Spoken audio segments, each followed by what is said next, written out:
Bonjour mes chers élèves, aujourd'hui on va voir chapitre 2, Études chimie organique qui s'intitule Squelette carboné des molécules organiques. Donc on va voir les hydrocarbures saturés, ce qu'on appelle les alcanes et les cycloalcanes.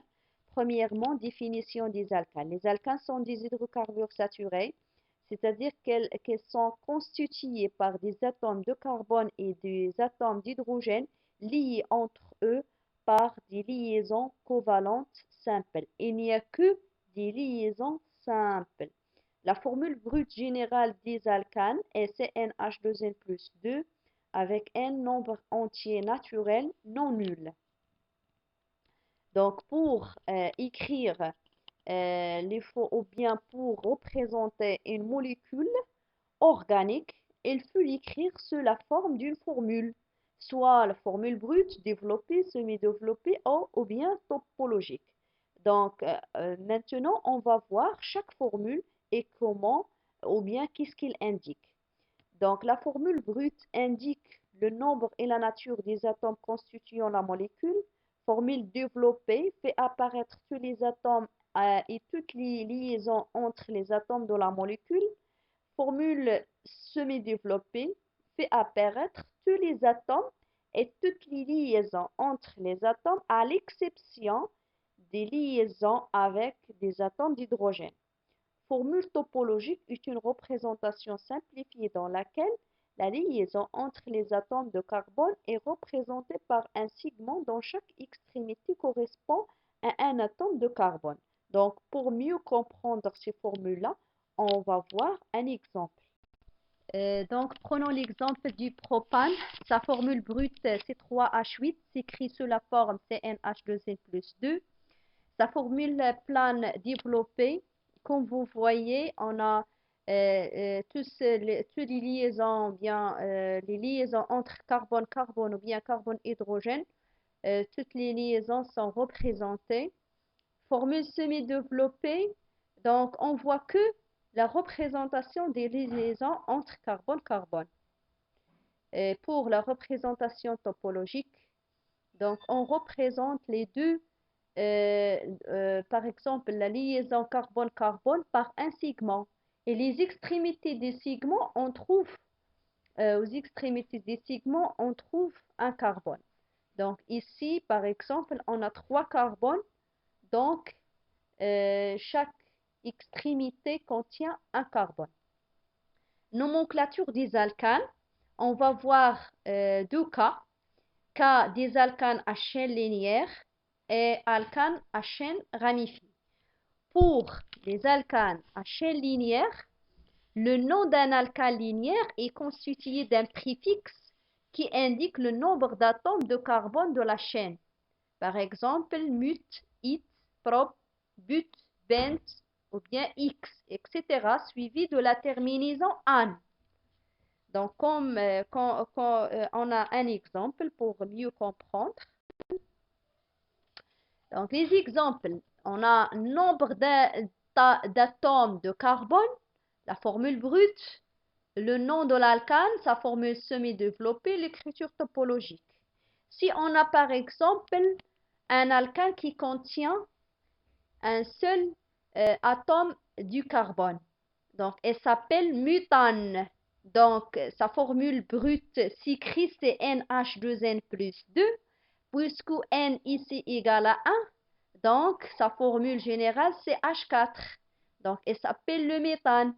Sa formule semi-développée, donc, ainsi que dans la formule semi-développée, on représente que les liaisons carbone-carbone.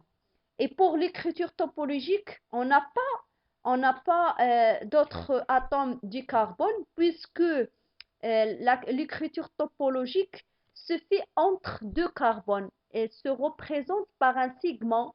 Et ce segment-là représente la liaison entre carbone-carbone. Donc ici, on ne peut pas écrire l'écriture topologique de méthane. Donc pour écrire l'écriture topologique, il suffit au moins 2 atomes de carbone. Donc pour n égale à 2, C2H6. il s'appelle l'éthane. C3H8 propane, C4H10 butane, C5H12 pentane, C6H14 hexane, C7H16 heptane, C8H18 octane, C9H20 nonane et dernièrement décane. Donc, comme vous voyez, c'est une chaîne, comment il est linéaire, et se représente sous forme une ligne.